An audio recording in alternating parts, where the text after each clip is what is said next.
Prajwal pen drive video ಪ್ರಕರಣ ಪ್ರಜ್ವಲ್ಗೆ ಹೊಳೆನರಸೀಪುರಕ್ಕೆ ಕರೆತಂದ SIT Channambika ನಿವಾಸದಲ್ಲಿ ಎಸ್ಐಟಿಯಿಂದ ಸ್ಥಳ ಮಹಜರು.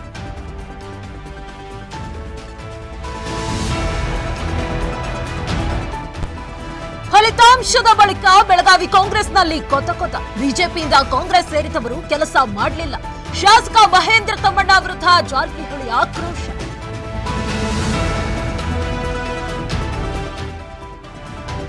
ಮೂರನೇ ಬಾರಿಗೆ ಮೋದಿ ಪ್ರಧಾನಿ ಆಗ್ತಿರುವ ವಿಚಾರ. ಮೋದಿ ಅವರು ಇತ್ತೀಚೆಗೆ ಬಹಳ ದುರ್ಬಲರಾಗಿದ್ದಾರೆ. ಕೇಂದ್ರದಲ್ಲಿ ಮರು ಚುನಾವಣೆ ಆಗಬಹುದು ಎಂದ ಎಂಬಿ ಪಾಟೀಲ್. ರಾಷ್ಟ್ರಪತಿ ಭವನದಲ್ಲಿ ನಾಳೆ ಮೋದಿ ಪದಗ್ರಹಣ. ರಾಷ್ಟ್ರ ರಾಜಧಾನಿಯಲ್ಲಿ ಪೊಲೀಸ್ ಬಂದೋಬಸ್ತ್. ನಾಳೆ ದೆಹಲಿಯಲ್ಲಿ ಡ್ರೋನ್ ಹಾರಾಟ ಸಂಪೂರ್ಣ ನಿಷೇಧ.